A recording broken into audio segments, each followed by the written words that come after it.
Hello psychology people, welcome back. हम कर रहे हैं अपनी वन शॉट सीरीज और आज इस सीरीज का लास्ट चैप्टर खत्म करने वाले हैं हम, विच इज चैप्टर नंबर 7। इसके साथ आपकी वन शॉट सीरीज खत्म हो जाएगी। सारे चैप्टर्स मैंने वन शॉट में कवर कर लिए हैं। साथ ही साथ डिस्क्रिप्शन बॉक्स में आपको लिंक भी दे दिया है मैंने पीडीएफ नोट्स का, सो आप डाउनलोड करके प्रिंट आउट करके आराम से पढ़ सकते हैं। ओके, और इसके बाद मंडे से हम स्टार्ट करने वाले हैं अपने पीवाईक्यूज की series.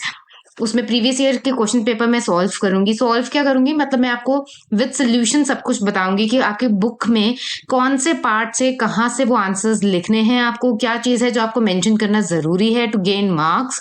It is going to be a game changer for you, so make sure that you subscribe this channel and do not miss out that series.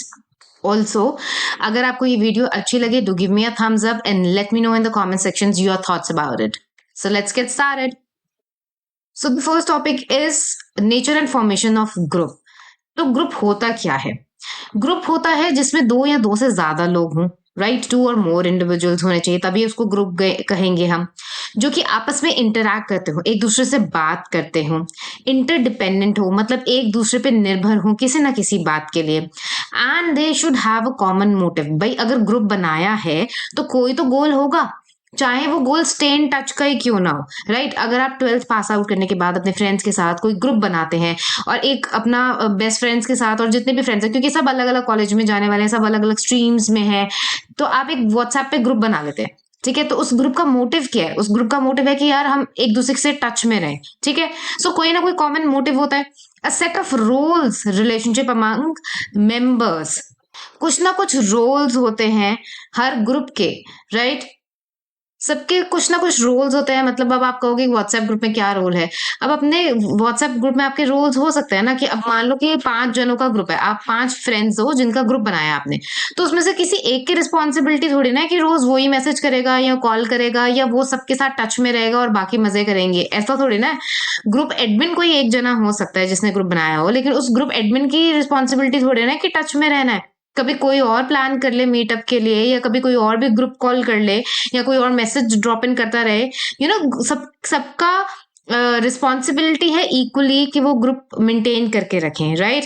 And साथ के साथ ही कुछ नॉर्म्स कहते हैं अनरिटन रूल को, तो वो रेगुलेट करते हैं ग्रुप के मेंबर्स के बिहेवियर। सो अब अनरिटन रूल्स क्या हो सकते हैं? अगर आप ग्रुप में किसी की इंसल्ट करोगे, ऐसे बेइज्जती करोगे, या किसी को हर्ट करोगे इमोशनली, तो इस तरीके की चीजें अगर आप करोगे ग्रुप में तो दैट इज नॉट एक्सेप्टेबल ना।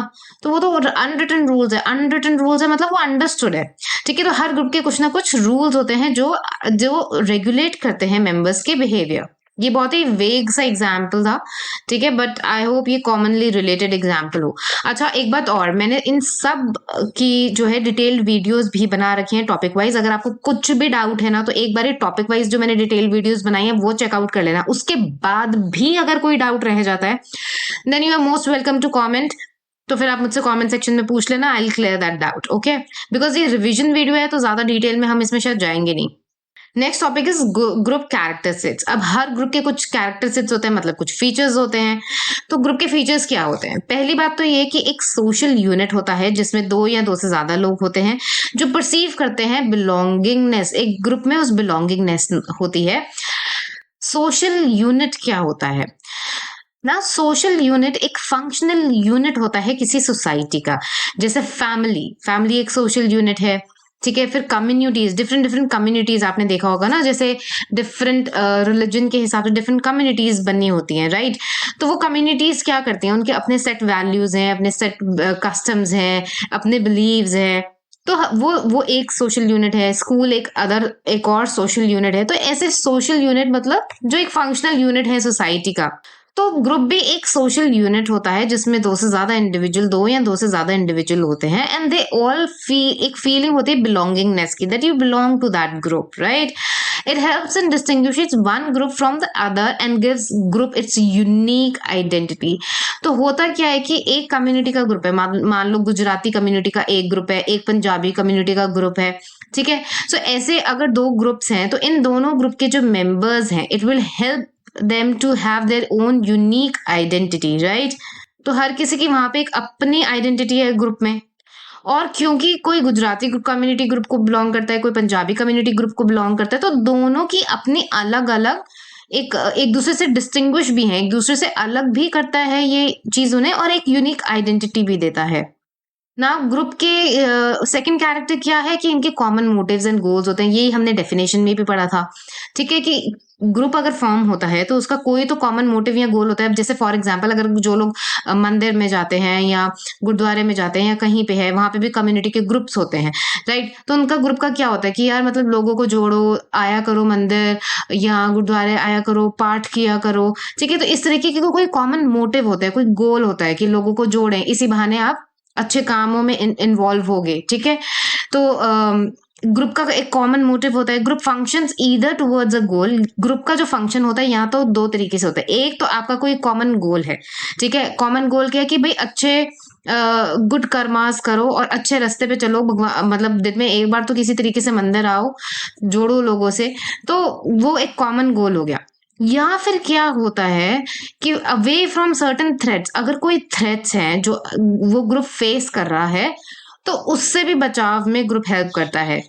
जैसे मान लो कि कोई माइनॉरिटी ग्रुप है, ठीक है, और उसको लग रहा है कि हमारे आवाज नहीं सुनी जा रही, हमारे राइट्स की हमारे लिए कुछ किया नहीं जा रहा है, या हमारे राइट्स को एक्सप्लॉयटेशन हो रही है हमारी, तो वो ग्रुप अपने लिए आवाज उठाने के लिए एक ग्रुप जो है वो ग्रुप खड़ा हो जाता है। ठीक है, अपने राइट्स के लिए लड़ने के लिए, या जो भी उनके साथ अत्याचार हो रहे हैं उसको हटाने के लिए। सो मतलब कि अगर उनको लगता है कि कोई थ्रेट है हमारी कम्युनिटी को, तो सारा ग्रुप इकट्ठा हो जाता है। मान लो कोई ट्राइबल ग्रुप है, ठीक है, और उनको लगता है कि अब ये हमारी लैंड को खतरा है, या अगर आपने कंतारा मूवी देखी हो, ठीक है, उसमें भी कुछ ऐसे ही होता है कि लैंड को, प्रॉपर्टी को उनके लेने की कोशिश करते हैं, तो वो सारा ट्राइबल ग्रुप एक हो जाता है और वो जो थ्रेट है उससे लड़ने के लिए तैयार हो जाता है। ठीक है, तो जो थ्रेट है या तो उससे लड़ने के लिए तैयार होते हैं, या फिर एक कॉमन जो हमारा गोल है उसको अचीव करने में सारे जुट जाते हैं। अगेन थर्ड पॉइंट कहता है कि who are interdependent, collection of individuals है जो इंटरडिपेंडेंट है, मतलब what one is doing may have consequences another. मतलब अगर ग्रुप में कोई एक जना कुछ गड़बड़ कर रहा है तो उसका भुगतान उसी को नहीं करना बल्कि सबको करना पड़ सकता है। क्यों? क्योंकि इंटरडिपेंडेंट है ना, सब एक दूसरे पे डिपेंडेंट है। सो ऐसा है। फोर्थ पॉइंट है individuals who are trying to satisfy need through their joint association influence each other. मान लो कुछ ओल्ड एज ग्रुप के लोग हैं, ठीक है, उन्होंने अपना जो है 60 से ऊपर के हैं, सारे सीनियर सिटीजन हैं, और उन्होंने अपना एक ग्रुप बना लिया सोसाइटी में। ठीक है, अब what is the need they are trying to satisfy, कि भैया अकेले हो गए हैं, सबके बच्चे बाहर चले गए हैं, कुछ पढ़ने चले गए हैं, कुछ जॉब की वजह से बाहर चले गए हैं, माँ बाप पीछे अकेले रह गए हैं, तो उन्होंने क्या बोला, एक सीनियर सिटीजन का ग्रुप बना दिया। किस नीड को सेटिस्फाई करने के लिए, कि भाई अकेला ना फील करो आप। ठीक है, और वो इस नीड को सेटिस्फाई कर रहे हैं थ्रू जॉइंट एसोसिएशन। एसोसिएशन मतलब पेयरिंग। ठीक है, तो जॉइंट एसोसिएशन के साथ वो एक दूसरे को इन्फ्लुएंस कर रहे हैं। अगर उनके मान लो सोसाइटी में कोई और भी ऐसा कपल है जो अकेले रह गए हैं, या उनके बच्चे बाहर चले गए हैं, तो वो उनको भी लेकर आ रहे हैं ग्रुप में। क्यों? क्योंकि भाई वो एक सेटिस्फाई करने के लिए नीड, तो एक दूसरे को इन्फ्लुएंस भी करते हैं, राइट, कि आप ज्वाइन करो ये group and you won't feel lonely, and मिला करो, सबसे बातें किया करो, आपका टाइम भी निकल जाएगा। अच्छा, ठीक है। फिफ्थ पॉइंट है अ gathering of individual who interact with one another इधर डायरेक्टली और इनडायरेक्टली। तो मतलब ये ग्रुप क्या होता है, एक ऐसी गैदरिंग होती है इंडिविजुअल्स की जो या तो डायरेक्टली बात करते हैं एक दूसरे से, या इनडायरेक्टली बात करते हैं। इनडायरेक्टली मतलब डायरेक्टली तो हो गया वन ऑन वन बात करते हैं, इनडायरेक्टली मतलब कि आप किसी के थ्रू बात कर रहे हो। ठीक है, डायरेक्टली बात नहीं हो रही, इनडायरेक्टली बात हो रही है कि अरे यार तू, मैंने उसको ना फोन करना था, मैंने उसको फोन नहीं किया, पर तू आज फोन कर रहा है, उसको तू फोन करके ना ये भी पूछ लियो उससे।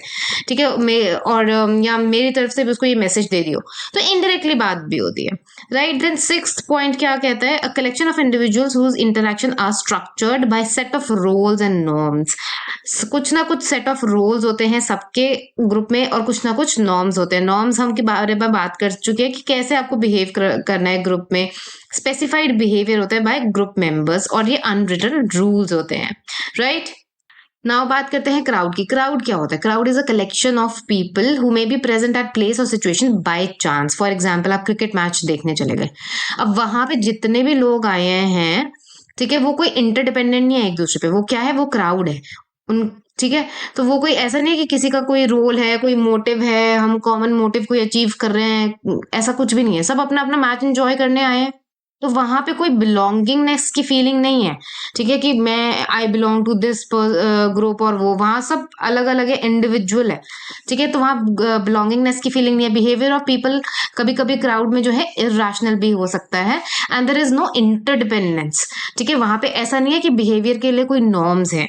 कोई नॉर्म्स नहीं है कैसे बिहेव करना है। और इर्रेशनल कभी-कभी क्राउड इर्रेशनली भी बिहेव करता है। क्राउड में कोई जना अलग ही तरीके से बिहेव कर रहा है।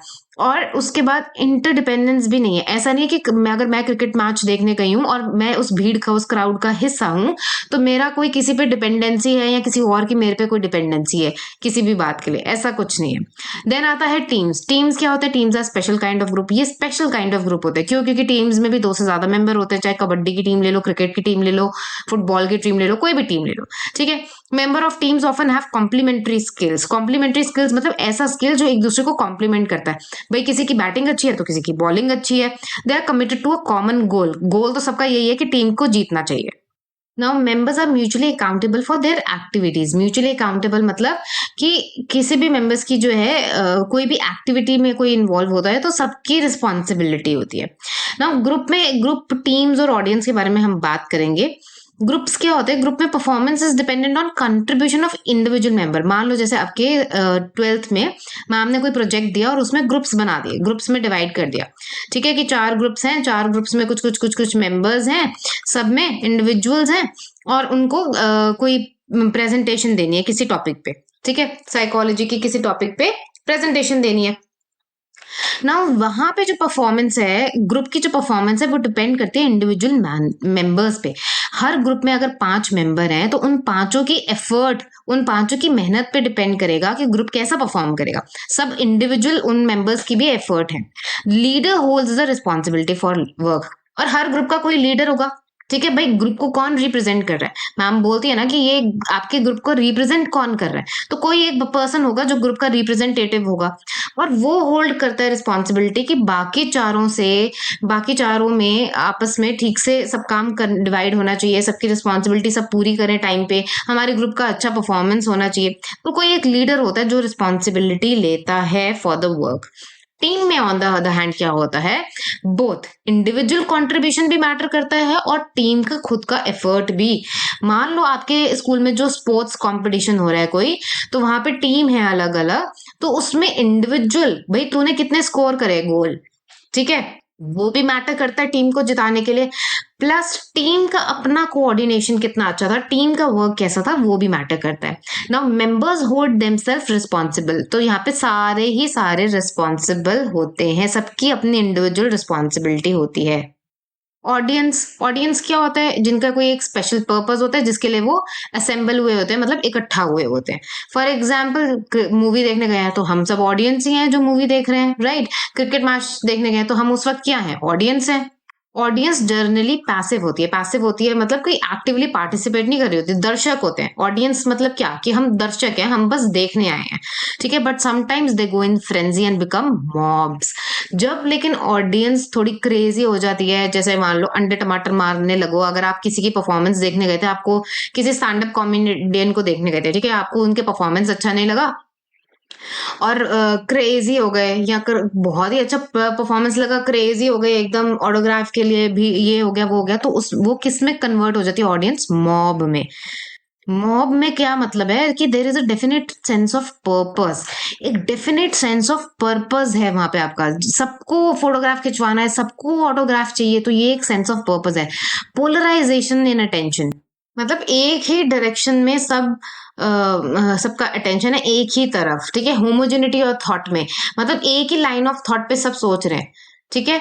सबका बिहेवियर भी एक ही तरह है और इम्पल्सिव है, कोई किसी की तरफ ध्यान नहीं दे रहा, बट एकदम से मतलब क्रेजीनेस जो आ जाती है ना भीड़ में, दैट इज मॉब। ना why do people join groups? लोग ग्रुप ज्वाइन ही क्यों करते हैं? पहला है रीजन सिक्योरिटी के लिए। सिक्योरिटी मतलब कि अपनी इनसिक्योरिटी को कम करने के लिए। जैसे मैंने बताया कि आपकी कम्युनिटी में कोई ओल्ड एज का ग्रुप होगा, तो अब क्या है कि भाई अकेले रह गए हैं, बच्चे बाहर चले गए पढ़ने के लिए या शादियां वादियां हो गई, बिल्कुल अकेले रह गए, तो इनसिक्योरिटी को कम करने के लिए कि मैं अकेला ना फील करूं, ठीक है। बीइंग विद पीपल एक सेंस ऑफ आपको कंफर्ट देता है, एक सेंस ऑफ प्रोटेक्शन देता है, जिससे यू फील स्ट्रोंगर और लेस वल्नरेबल होते हैं आप कोई और भी एक्सटर्नल थ्रेट्स को लेके। देन सेकंड है स्टेटस की वजह से। अगर हम किसी वीवीआईपी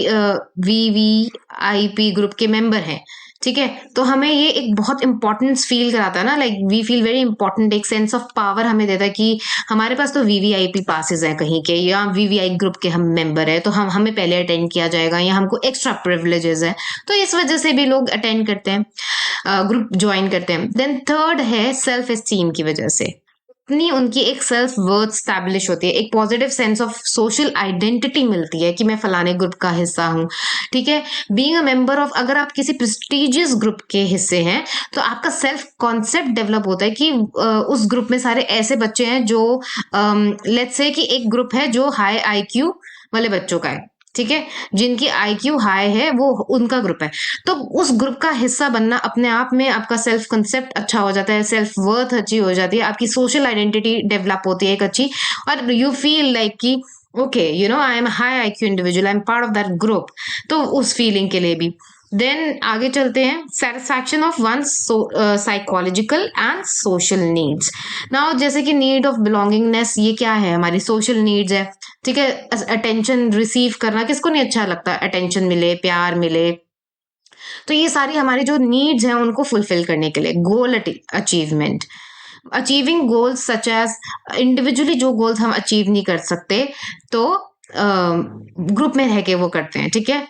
जैसे मान लो आप इंडिविजुअली स्टडीज नहीं कर सकते, लेकिन अगर आपको किसी ग्रुप में डाल दिया जाए तो ग्रुप में आपकी अच्छी पढ़ाई हो जाती है। कुछ आपने फ्रेंड को समझाया, कि कोई किसी ने कुछ आपको समझाया, और इस तरीके से आपने पूरे चैप्टर्स कवर कर लिए, तो अच्छी पढ़ाई होगी, तो आपका अचीव हो गया गोल, ठीक है। Provide knowledge and information.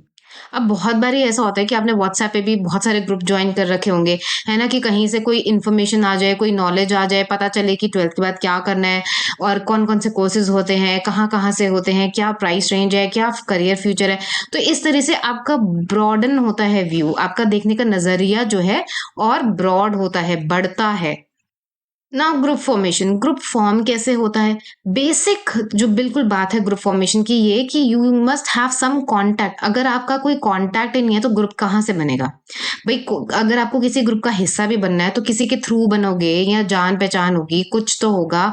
School में आप किसी को जानते हो इसलिए ग्रुप बनते हैं, या आपके जो कोचिंग सेंटर्स है वहां पे आप लोगों को जानते हो इसलिए ग्रुप बन जाते हैं, किसी के थ्रू किसी से मिलते हो, फ्रेंड से, इसलिए ग्रुप बन जाते हैं। तो ग्रुप के लिए एक बेसिक कांटेक्ट होना चाहिए, कोई सम सॉर्ट ऑफ इंटरेक्शन होनी चाहिए, तभी तो ग्रुप बनते हैं। And this interaction is facilitated by following condition. ये जो हमारी कॉन्टैक्ट्स हैं, ये जो हमारी ये जो इंटरेक्शन है, बातचीत है लोगों से, ये कुछ कंडीशंस हैं जिस पे डिपेंड करती हैं। जैसे प्रॉक्सिमिटी, प्रॉक्सिमिटी मतलब क्लोजनेस। जब रिपीटेड इंटरैक्शंस होते हैं तो it gives us a chance to know the other person and उनके इंटरेस्ट और एटीट्यूड क्या है। जैसे 12th के बाद अब जब कॉलेज में जाओगे तो कॉलेज में आप बैचलर्स में जाओगे, आप बैचलर्स के फर्स्ट ईयर में जो जितने भी लोग होंगे, जो भी आप सब्जेक्ट चूज करोगे जिसमें आप बैचलर्स करोगे, ठीक है, फिर उसमें जितने भी लोग होंगे उन सबका अपना ग्रुप कैसे बनेगा कि आप इतने घंटे, आप 5-7 घंटे बिता रहे हो कॉलेज में, ठीक है, फिर उसके बाद you will get to know each other, you will have ample of chance, ample opportunities आपके पास होंगी एक दूसरे को जानने के लिए। फिर आपको पता चलेगा उनके इंटरेस्ट आपके इंटरेस्ट से कितने मैच करते हैं, कौन सा क्या एटीट्यूड है आपका जो मैच करता है। अगर कॉमन इंटरेस्ट निकल आए, एटीट्यूड निकल आया, तो ऑब्वियसली फिर आपको एक लाइकिंग डेवलप हो जाती है and then you form a group. Then second point is similarity. Similarity मतलब being expose to someone over a period of time to make us as similarities and pave way for the formation of group. जब कोई दो लोग similar होते हैं, ठीक है, मुझे भी शॉपिंग करना पसंद है, आपको भी शॉपिंग करना पसंद है, मैं भी बहुत फूडी हूँ, मेरे को भी वैरायटी ऑफ फूड चाहिए, डिफरेंट डिफरेंट कुजीन्स खाना अच्छा लगता है, आपको भी बहुत अच्छा लगता है, then there is a consistency and we start liking each other, ठीक है। तो अगर आप ऐसे लोग हैं जिनके पास सिमिलैरिटी है हमारे में और उनमें, जो हमें पसंद है वो उन्हें पसंद है, तो फिर obviously we start liking each other. और मान लो कि मैं बोलूँ कि मैं तो बिल्कुल वेजिटेरियन हूँ और मुझे तो नॉनवेज बिल्कुल पसंद नहीं है, और मुझे भी कोई ऐसा पर्सन मिल गया जो बोले कि हाँ यार, मतलब क्यों किसी की डेड बॉडीज खानी है ना, मरे हुए जानवर क्यों खाने हैं आपको अपने पेट में, और वो कुछ नहीं मिला डालने के लिए, वही आपको डेड बॉडीज ही खानी है। तो when we meet similar people, वो क्या करते हैं, रीइंफोर्स करते हैं और वैलिडेट करते हैं हमारे ओपिनियंस को। वो भी बोलेंगे हाँ यार, मतलब I agree, I am also a vegetarian. तो हमारे जो ओपिनियंस हैं, हमारी जो वैल्यू सिस्टम है, जो हमारा बिलीफ सिस्टम है, उसको वैलिडेट करते हैं, उसको अप्रूव करते हैं, and we this a sense of belongingness develop हो जाती है, एक लाइकिंग डेवलप हो जाती है, एंड वी फील लाइक हम सिमिलर हैं, तो हम फ्रेंड्स बन सकते हैं, you know, we can be part of one group, common motives and goals. अगर किसी का कोई एक कॉमन गोल है अचीव करने का, कोई कॉमन मोटिव है, देन ऑब्वियसली फिर एक ग्रुप बन जाता है, राइट। अब stages of formation of group है, स्टेज ऑफ ग्रुप फॉर्मेशन जो कि टकमैन ने दी है। टकमैन ने क्या दिया है, फॉर्मिंग, स्टॉर्मिंग, नॉर्मिंग, परफॉर्मिंग, एडजॉर्निंग। अब ये सारे राइमिंग है, तो मेरे ख्याल से आपको दिक्कत नहीं होनी चाहिए इसको याद करने में। सबसे पहले देखते हैं फॉर्मिंग स्टेज। फॉर्मिंग स्टेज क्या होती है कि जब अभी ग्रुप फॉर्म हो रहा है, people are trying to know each other and they are trying to assess कि भाई हम कितना फिट इन हो सकते हैं कौन से ग्रुप में, और यहाँ पे एक्साइटमेंट काफी हाई होती है, लेकिन एप्रीहेंशंस भी हाई होती हैं। एप्रीहेंशंस का हाई होना मतलब है कि थोड़ी सी डाउटफुलनेस भी होती है। एक्साइटमेंट तो होती है, लेकिन डाउट भी होता है कि हम ठीक ग्रुप में एंटर कर रहे हैं कि नहीं कर रहे हैं, मतलब ये हम इस ग्रुप का हिस्सा बनना चाहते हैं, नहीं बनना चाहते हैं, क्या चीज है। तो स्टॉर्मिंग क्या होती है, this is the stage of intra group conflict. यहाँ पे इस ग्रुप में सबसे पहले क्या होता है, कॉन्फ्लिक्ट, थोड़ा थोड़ा कॉन्फ्लिक्ट भी होता है कि ग्रुप का टारगेट क्या होगा। मान लो किसी प्रोजेक्ट के लिए आप अपने उसमें ग्रुप बन रहा है आपका, तो उसमें थोड़ा होगा कि भाई हम ग्रुप में क्या टारगेट, क्या अचीव करना चाह रहे हैं, ठीक है, क्या परफॉर्मेंस का टारगेट हम अचीव करना चाह रहे हैं, कौन ग्रुप को कंट्रोल करेगा, रिसोर्सेस क्या हैं इसके, कैसे परफॉर्म करेंगे टास्क। तो ये सब जब बातें होती हैं इनिशियली स्टेज पे, अभी काम डिवाइड नहीं हुआ है, किसकी क्या रिस्पॉन्सिबिलिटी है, कुछ पता नहीं है, तो कॉन्फ्लिक्ट होते हैं, ठीक है। When this stage is complete, some sort of hierarchy develop हो जाती है। जब ये स्टेज कंप्लीट कर लेते हैं स्टॉर्मिंग की, तो एक हिरार्की बन जाती है कि ये जी हमारा ग्रुप का रिप्रेजेंटेटिव है, ये ग्रुप लीडर है, ठीक है, इस और बाकी सब के काम ये यही है। कुछ डिविजन्स हो जाते हैं, ठीक है। नॉर्मिंग क्या होती है, नॉर्मिंग मतलब कि group members by the time जब वो नॉर्म्स डेवलप कर लेते हैं, तो एक this leads to positive group identity. Norms मतलब कि हम कुछ अपने रूल्स बना लेंगे, हमारे ग्रुप के रूल्स क्या होंगे, ठीक है। तो अपने अपने ग्रुप के अपने हिसाब से लोग रूल बना लेते हैं कि भाई यहाँ पे लेट लेट आना नहीं चलेगा, या इस प्रोजेक्ट के लिए इतना तो सबको करना पड़ेगा, हम रात को 10 बजे जो है मीटिंग रखा करेंगे, जो भी आपके ग्रुप के नॉर्म्स है। परफॉर्मिंग क्या होती है, परफॉर्मिंग का मतलब है कि जब आपको एक्चुअली परफॉर्म करना है, you know, for some groups this may be the last group. कभी कभी मान लो कि हमारा ग्रुप बना था, कि एक डांस का ग्रुप बना था और वहां पे सब इकट्ठा हुए, और डांस में भी कोई तो होता है ना जो लीड लेता है और पीछे ग्रुप होता है बहुत सारा डांस कर रहा होता है। तो ऐसे एक ग्रुप बना था, अब हमारा टारगेट था अच्छा परफॉर्म करने का, वो हमने परफॉर्म कर दिया, तो ग्रुप खत्म हो गया, ठीक है। ग्रुप का जो टारगेट था, जो गोल था अचीव करने के बाद, वो लास्ट स्टेज होगी परफॉर्मिंग उस केस में। लेकिन कभी कभी क्या होता है कि फंक्शन जब ग्रुप का ओवर हो गया, उसके बाद भी जो है ग्रुप खत्म नहीं होता है। हाँ जी। तो परफॉर्मिंग का मतलब क्या होता है कि ग्रुप का एक्चुअल जिस भी पर्पस के लिए वो ग्रुप फॉर्म हुआ था, अपने ग्रुप को जो टारगेट था, जो गोल था ग्रुप का, वो परफॉर्म करा, वो अचीव करा, राइट। एडजर्निंग क्या होता है, एक फॉर्मल क्लोजर होता है, फॉर्मल फॉर्मल तरीके से ग्रुप को क्लोज करना, कि बस खत्म, ये ग्रुप का जो पर्पस है वो अचीव कर लिया, सब अपने अपने घर जाओ, अब कोई किसी से कोई कांटेक्ट नहीं है, एंड दिस ग्रुप का डिसॉल्व हो जाना, खत्म हो जाना, that is adjourning stage. Then group के स्ट्रक्चर के बारे में बात करते हैं। During the process of group formation कुछ स्ट्रक्चर होते हैं जो डेवलप होते हैं। 4 इंपॉर्टेंट एलिमेंट्स होते हैं ग्रुप स्ट्रक्चर के। पहला रोल्स, दूसरा नॉर्म्स, तीसरा स्टेटस, चौथा कोहेसिवनेस। रोल्स क्या होता है, now roles are socially defined expectation that individual is given, जिसको फुलफिल करना होता है। रोल्स मतलब किसका डिफाइंड एक्सपेक्टेशंस है, आपका अगर रोल है कि सबको मैनेज करना, तो आप ग्रुप के मैनेजर हो, तो आपको सबका मैनेज करने का रोल है, तो आपसे यही एक्सपेक्टेशन है कि आप ग्रुप को ठीक से मैनेज करो, ठीक है। Roles refer to the typical typical behaviour, ठीक है, आपका क्या होगा, रोल्स एक्सपेक्टेशंस क्या होती हैं, including behaviour extended from some one in a particular role, जैसे कि सन और डॉटर, तो आपसे कोई एक्सपेक्टेशंस होती हैं, अगर फैमिली यूनिट की बात करें तो, कि एज अ डॉटर आपका क्या रोल है, एज अ सन आपका क्या रोल है, आपसे वही उसी तरीके की एक्सपेक्टेशंस भी होंगी, ठीक है, एज अ सन आपसे अलग एक्सपेक्टेशंस होंगी, डॉटर के साथ एक अलग एक्सपेक्टेशन होंगी। तो वो नॉर्म्स क्या होते हैं, नॉर्म्स हम बहुत बारी बात कर चुके हैं, अनस्पोकन रूल्स होते हैं, जैसे फॉर एग्जांपल फैमिली के रूल्स, हर फैमिली में कुछ ना कुछ रूल्स होते हैं जो बार बार दोहराने की जरूरत नहीं होती, आपको पता है आपकी फैमिली में क्या एक्सेप्टेबल है क्या एक्सेप्टेबल नहीं है। अगर आपकी फैमिली में है कि भाई 8 बजे के बाद घर से बाहर नहीं रहना, ये एक्सेप्टेबल नहीं है, तो ये एक्सेप्टेबल नहीं है, इसको कहीं लिखा नहीं गया है, लेकिन ये आपकी फैमिली के नॉर्म्स है, ये आपकी फैमिली का रूल है, ठीक है। नाउ स्टेटस क्या होता है, स्टेटस सिंपली सी बात है कि कोई पोजीशन जब आपको दी जाती है, इसमें दो तरीके के स्टेटस होते हैं, अस्क्राइब्ड एंड अचीव्ड। अस्क्राइब्ड का क्या मतलब है, अस्क्राइब्ड स्टेटस मतलब जो आपकी सीनियोरिटी के हिसाब से मिला है, घर में बड़े बुजुर्ग हैं, दादा दादी हैं, नाना नानी हैं, तो सीनियोरिटी के हिसाब से वो सबसे बड़े हैं, उनसे पूछना बनता है कोई काम करने से पहले या कोई डिसीजन मेकिंग से पहले, वो एक अलग चीज है। अचीव स्टेटस क्या होता है, जो अपने एक्सपर्टीज ऑफ हार्ड वर्क से अचीव करे। मान लो आप घर में छोटे हो, ठीक है, लेकिन आपकी डिसीजन मेकिंग बहुत स्ट्रांग है और आपके डिसीजन ज्यादातर सही निकलते हैं, तो मम्मा पापा ने फिर भी आप सीनियोरिटी के हिसाब से उनको कंसल्ट तो करें, लेकिन फिर आपसे भी पूछा कि तुम्हें क्या लगता है, तुम्हें क्या मतलब क्या करना चाहिए इस सिचुएशन में, या क्या डिसीजन होना चाहिए। तो दैट इज आपने, बिकॉज आपने प्रूव करें अपने decision making skills, so they consult you also, they take your advice also into consideration, that is achieved जब तक हमने कुछ अचीव करा अपनी हार्डवर्क से। ascribed मतलब सीनियोरिटी के हिसाब से हमें वो पोजीशन दी गई। कोहेसिवनेस क्या होता है, कोहेसिवनेस मतलब मिलजुल के रहने वाली, कोहेसिवनेस मिलजुल के रहने वाली, एक बाइंडिंग की फीलिंग, एक म्यूचुअल अट्रैक्शन ग्रुप के बीच में, टुगेदर वाली फीलिंग, ठीक है, हम साथ साथ हैं वाली फीलिंग, ठीक है। कोहेसिवनेस का मतलब है एक टीम स्पिरिट, वी वाली फीलिंग होती है ना, कि मतलब together we can and we will achieve, ऐसा करके।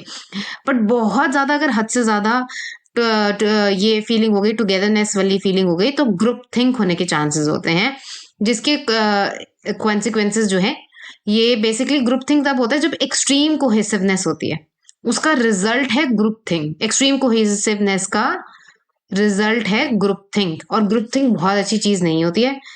ग्रुप थिंक क्या होती है, अब ग्रुप थिंक के बारे में पढ़ते हैं।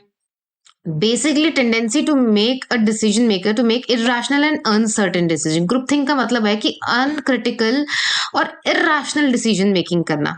तो यहाँ पे ऐसा क्यों होता है, क्योंकि एक यूनानिमस अग्रीमेंट होता है ग्रुप में, कि जैसे ग्रुप का एक लीडर है और सब उसके पीछे लगे हुए हैं, और जो कह दिया बस वही होगा।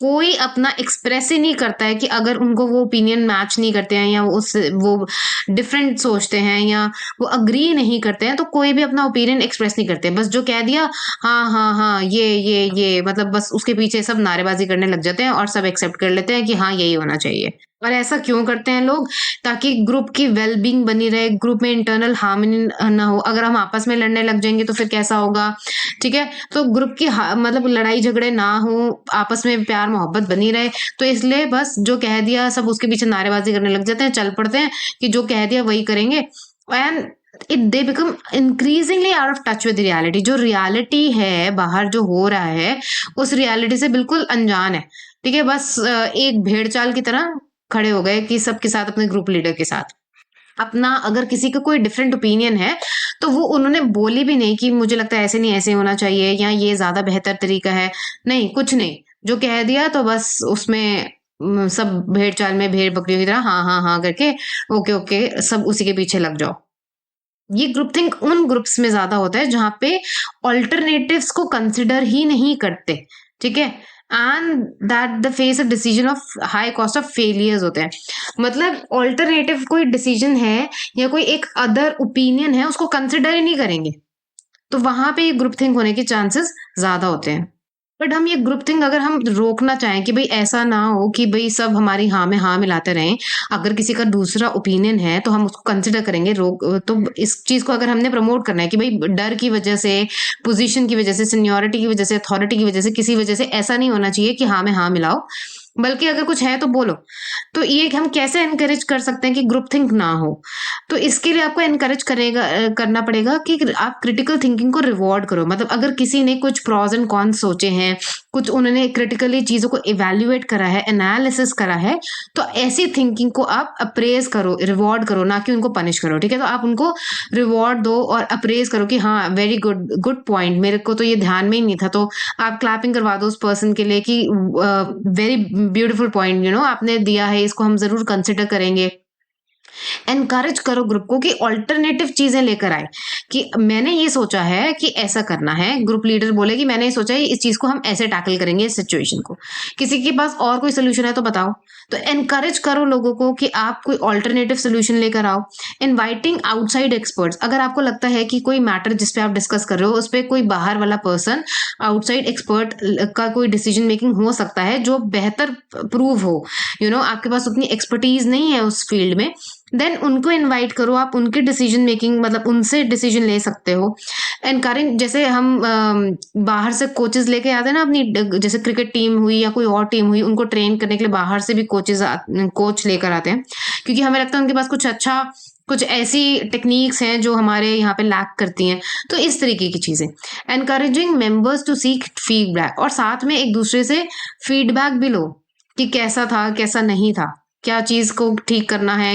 मतलब सबको, तभी तो मिलजुल के सबको लेके चलोगे, मिलजुल के काम करोगे, तब ग्रुप थिंक होने के चांसेस बहुत कम होते हैं। Now types of group, there are primary and secondary group होते हैं, फॉर्मल इनफॉर्मल होते हैं, इन ग्रुप आउट ग्रुप होते हैं। सबसे पहले बात करते हैं फॉर्मल ग्रुप और इनफॉर्मल ग्रुप की। फॉर्मल ग्रुप जो होते हैं उसमें जैसे एक ऑफिस ऑर्गेनाइजेशन है, वहां पे फॉर्मल ग्रुप होते हैं, सबके कोई अपने दायरे होते हैं, तमीज तहसीब, वो हालांकि तमीज से तो हर ग्रुप में पेश आना चाहिए, बट फॉर्मल ग्रुप का मतलब हो गया कि एक ऑर्गेनाइजेशन है, ठीक है, प्रॉपर वहां पे फंक्शंस हैं, रोल्स हैं, एक्सप्लिसिटली स्टेटेड है, मतलब डिफाइंड रोल्स हैं। कोई एक मैनेजर होगा, कोई टीम लीडर होगा, कोई उसके जूनियर्स होंगे, सबॉर्डिनेट्स होंगे, सबके अपने अपने डिफरेंट रोल्स हैं, डिफाइंड हैं, ठीक है। इनफॉर्मल ग्रुप क्या होता है? फ्रेंड्स है, आपस में फ्रेंड्स है, तो वहां पे ये इनफॉर्मल ग्रुप है, मतलब हंसे हंसे मजी करो, ये करो, तो कुछ फॉर्मेलिटी वाली बात नहीं है वहां पे। Then based on specific rules और लॉज होते हैं, यहाँ पर सबके डिफाइंड रूल्स होते हैं, सेट नॉर्म्स होते हैं, जैसे यूनिवर्सिटी हो गई, ऑफिस ऑर्गेनाइजेशन होगी, ये सारे फॉर्मल ग्रुप हैं। इनफॉर्मल ग्रुप में क्या आ जाएगा? It is not based on, वहां पे कोई फ्रेंड्स के बीच में कोई रूल्स, कोई लॉज नहीं होते, क्योंकि क्लोज रिलेशनशिप है, ठीक है। फैमिली का ग्रुप है, फैमिली ग्रुप है, तो वहां पे कोई रूल्स या ऐसा लॉज नहीं है।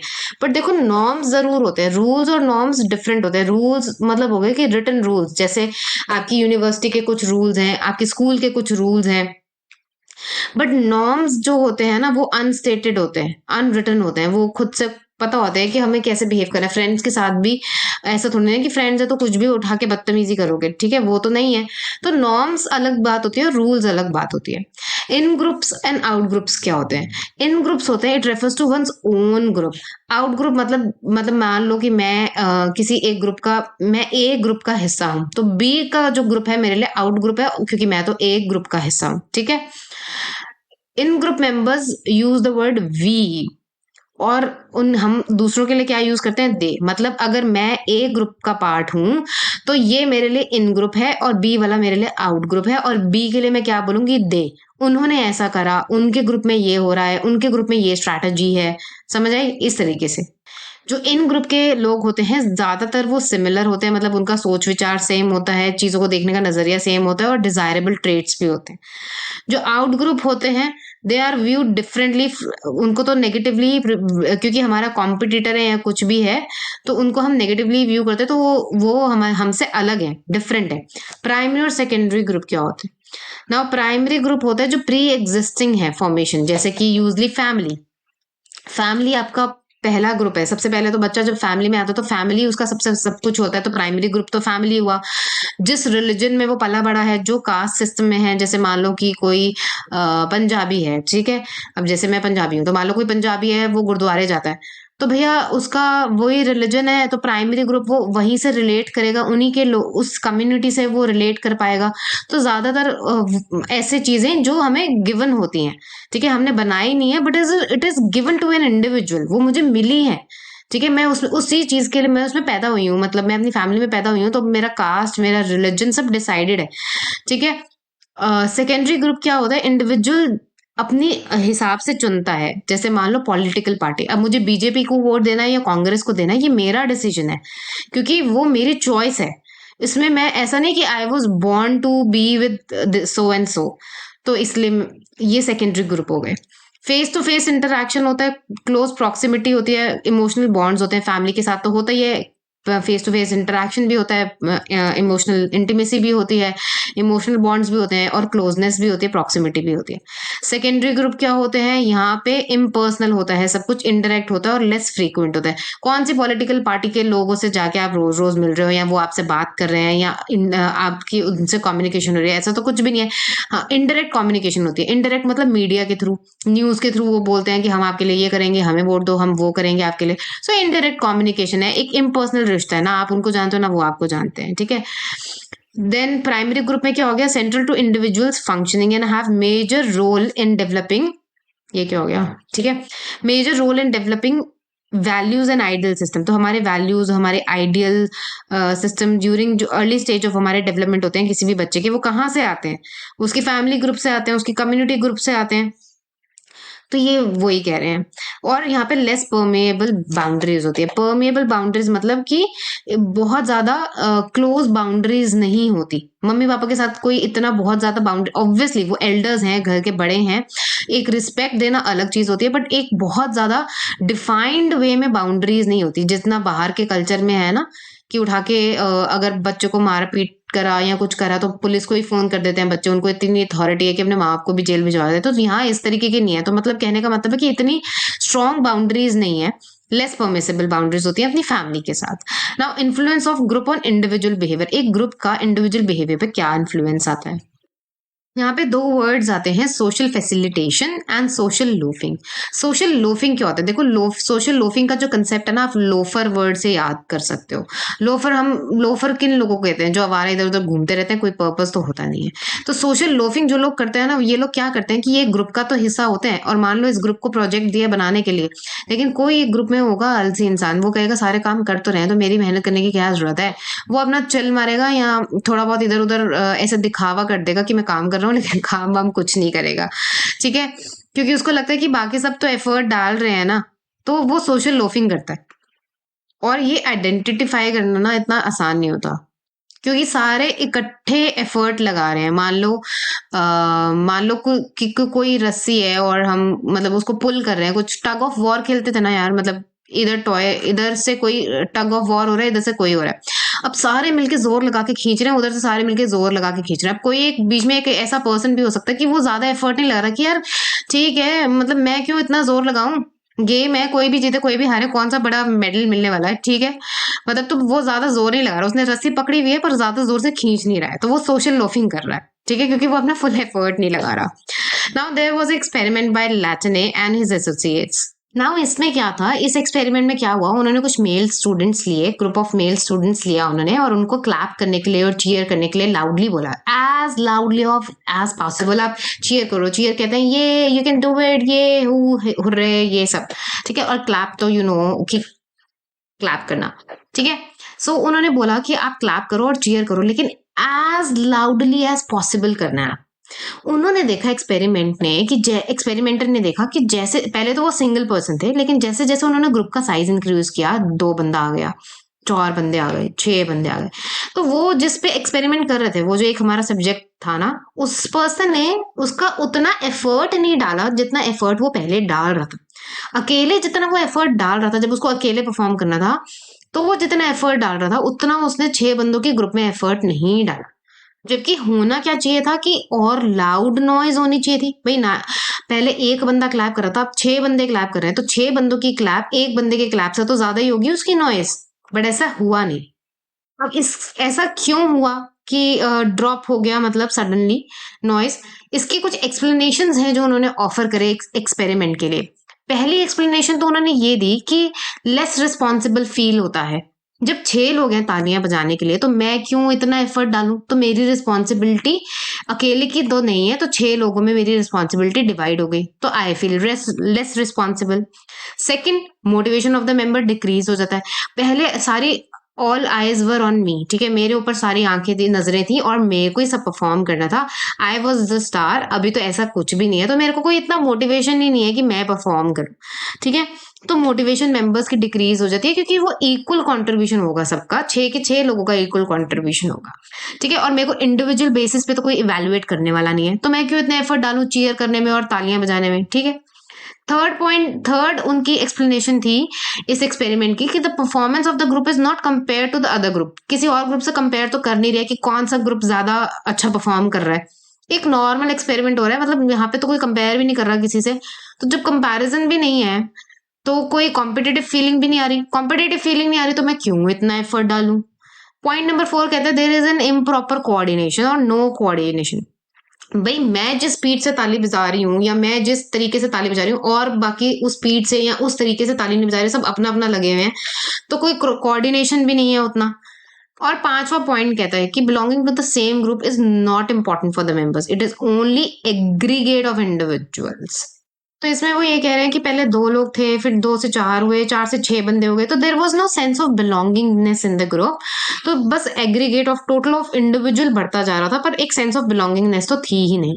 तो ये कुछ एक्सप्लेनेशन थी फॉर दैट एक्सपेरिमेंट जो हुआ और उसके जो रिजल्ट्स थे उसके लिए, कि क्यों ऐसा हुआ कि एक जने ने जब सिंगल था तो एफर्ट ज्यादा डाले और जब ग्रुप मेंबर बढ़ गए तो एफर्ट कम डाले। ना सोशल लोफिंग को कैसे रिड्यूस कर सकते हैं अब हम, कि भाई ऐसा ना हो कि कोई एक जना एफर्ट ना डाले और बाकी सब एफर्ट डाल रहे हैं और एक जना मस्ती मार रहा है। ये हम तब कर सकते हैं कि कुछ ऐसा हम चीज रखें कि सब पर्सन का जो हर किसी का एफर्ट काउंट होगा, इंडिविजुअली हम उसको आइडेंटिफाई कर सके। फॉर एग्जाम्पल, मान लो कि आप अपने क्लास में कोई ग्रुप प्रेजेंटेशन दे रहे हो और एक ग्रुप में 5 लोग हैं। 5 लोगों में मैम या आपका ग्रुप लीडर काम डिवाइड कर दे कि तूने ये करना है, तूने ये करना है, तूने ये करना है, तूने ये करना है। जब सबके काम डिवाइडेड है और मुझे पता है कि इंफॉर्मेशन गैदर करने का आपका काम था और आपने नहीं किया, तो आइडेंटिफाई हो रहा है ना इजीली कि किसका क्या काम था और किसने क्या नहीं किया। तो कुछ ऐसा करा जाए कि सबके एफर्ट नोटिस हो। प्रेशर इंक्रीज करो हार्ड वर्क करने के लिए, कि भाई ग्रुप की परफॉर्मेंस एनहांस होगी, सक्सेस मिलेगी उस चीज के लिए। Increasing the apparent importance of value of task. इस अगर मैम बोल दे कि ये जो आपका ग्रुप ये जो आपको टास्क दिया गया है, इसके जो मार्क्स हैं वो फाइनल्स में काउंट होंगे, तो आपके लिए इसकी इंपॉर्टेंस बढ़ जाएगी ना, तो आप अच्छे से मेहनत करोगे। Making people feel that their individual contribution is important. हर किसी को इम्पोर्टेंट फील कराओ, उनके एफर्ट को काउंट करो, उनके इंडिविजुअल कॉन्ट्रीब्यूशन का आपको मेक देम फील कि उनका इंडिविजुअल कॉन्ट्रीब्यूशन कितना इंपॉर्टेंट है ग्रुप के लिए। ग्रुप में कोहेसिवनेस बढ़ाओ, मतलब भाईचारा और आपस में वी वाली जो फीलिंग होती है, कोहेसिवनेस मतलब वी वाली जो फीलिंग है, हम साथ साथ हैं वाली फीलिंग, उसको इंक्रीज करो। ग्रुप पोलराइजेशन क्या होता है? पोलराइजेशन का क्या मतलब होता है? देखो, पोल्स, एक नॉर्थ पोल होता है, एक साउथ पोल होता है, ठीक है। और दोनों ही जगह पे रहना कोई आसान बात नहीं है, मतलब एकदम बिल्कुल एक्सट्रीमिटीज की कंडीशंस की बात हो रही है यहाँ पर। तो पोलराइजेशन में हम एक्सट्रीम पोजिशंस पे होते हैं, एक्सट्रीम डिसीजंस लेने की कैपेबिलिटी होती है, या फिर आप बोलो कि हम एक्सट्रीम डिसीजंस ले लेते हैं, ठीक है। मतलब जो डिसीजन में अकेले हो सकता है मैं उतना एक्सट्रीमिटी में नहीं जाऊं, बट अगर मैं ग्रुप के साथ हूं तो मेरे को लगा हाँ चल चलो चलो चलो चलो ये एडवेंचर करते हैं, ठीक है। तो ग्रुप में हमारे जो डिसीजंस हैं वो ज्यादा एक्सट्रीम में जाने के चांसेस होते हैं, वेयर एज अगर हम अकेले उसी सेम सिचुएशन में अगर हमें अकेले को डिसीजन लेना हो तो शायद हम उतने एक्सट्रीम डिसीजन नहीं लेंगे। अब बात आती है कि ग्रुप पोलराइजेशन होती ही क्यों है। ग्रुप पोलराइजेशन इसलिए होती है बिकॉज हम लाइक माइंडेड लोगों के बीच में होते हैं। जैसे मान लो अगर मैं बोलूं कि मैं वेजिटेरियन ईटिंग को ज्यादा सपोर्ट करती हूँ as compare to non vegetarian, और वहां पे ग्रुप में और भी लोग हैं जो बोलते हैं कि हाँ वेजिटेरियन खाना ही ठीक है, मतलब why do you want to kill somebody and eat, जब खाने के लिए इतनी सारी चीजें हैं। तो आपको न्यू आर्ग्यूमेंट सुनने को मिलते हैं जो आपके पॉइंट्स को भी फेवर करते हैं, ठीक है, आपके व्यू पॉइंट्स को और फेवर करते हैं। तो आपको लगता है कि हाँ मतलब लाइक माइंडेड पीपल हैं, तो ग्रुप पोलराइजेशन होती है कि एक ही एक्सट्रीमिटी में। नाउ सेकंड चीज होती है कि ये कैपिटल पनिशमेंट का यहाँ पे एग्जाम्पल दिया हुआ है, इसलिए कैपिटल पनिशमेंट से आपकी बुक में भी शायद उसी का एग्जाम्पल है इसलिए लिखा हुआ है नाउ व्हेन यू फाइंड कि दूसरे लोग भी एक चीज को फेवर कर रहे हैं, तो आपको एक वैलिडेशन मिलती है। लाइक आपको लगता है कि हाँ, मतलब मेरा सोचने का तरीका सही है और मैं सही बोल रही हूँ, तभी तो लोग मेरे पॉइंट को पॉजिटिवली ले रहे हैं और रिसीव कर रहे हैं और उसको वैलिडेट कर रहे हैं, उसको अप्रूव कर रहे हैं। ये जो फीलिंग ऑफ अप्रूवल है, इसको बोलते हैं बैंड वेगन इफेक्ट। जब एक व्यू पॉइंट को लोग फेवर करते हैं और उसको वैलिडेट करते हैं, उसको अप्रूव करते हैं, उसको बोलते हैं bandwagon effect. And lastly, जब आपको लगता है कि सब सिमिलर व्यूज के हैं उस ग्रुप में और सब उसको वैलिडेट भी कर रहे हैं, आपके पॉइंट को फेवर भी कर रहे हैं, तो आप उन सबको अपने एक इन ग्रुप का हिस्सा मानते हो। You start identifying with that group. जो मतलब ऐसे लोग, मान लो जैसे ऐसे लोग जो वेजिटेरियन प्रमोट करते हैं, कि वीगन या वेजिटेरियन खाने को प्रमोट करते हैं कि हाँ, नॉनवेज नहीं खाना चाहिए, ये वो। तो जाने अनजाने मतलब जो है, मैं उनसे आइडेंटिफाई करूंगी और मुझे लगेगा कि सिमिलर व्यूज हैं हमारे, मेरे वो वैलिडेट कर रहे हैं मेरे व्यू पॉइंट को, तो वो इस ग्रुप का मैं हिस्सा हूँ और ये मेरा ही ग्रुप है। मैं उनसे आइडेंटिफाई करने लग जाऊंगी and I will become I show the conformity also, कि ठीक है, वो ग्रुप का और स्ट्रेंथन हो जाएगा व्यू पॉइंट, और एक कंफॉर्मिटी हो जाएगी कि हाँ हाँ, मतलब सब कंफॉर्मिटी, मतलब यस यस वाला फीलिंग, कि यस यस ठीक है, ये ठीक है, यस यस वाला फीलिंग। ठीक है जी। इसके साथ ये चैप्टर आपका होता है खत्म। इनफैक्ट ये चैप्टर क्या, ये पूरी सीरीज ही खत्म होती है इसके साथ, वन शॉट सीरीज। इसके बाद हम करने वाले हैं PYQs। PYQs में हम previous year question paper solve करेंगे। आपकी बुक में से कौन से, मतलब उसका आंसर, जैसे जो क्वेश्चंस आए हुए हैं क्वेश्चन पेपर में, उसके आंसर आपको बुक में कहाँ पे मिलेंगे, कौन से चैप्टर पे, कौन से पेज नंबर पे, वो सब मैं बताऊंगी। So make sure that you subscribe this channel and do not miss it out. And yes, if you like this video, do give me a thumbs up and let me know your thoughts in the comment section. I read all the comments and reply also. So I'll see you next time. That's it. आज के लिए बस इतना ही। मिलते हैं next time के लिए। Till then take care and keep learning and keep revising. Bye.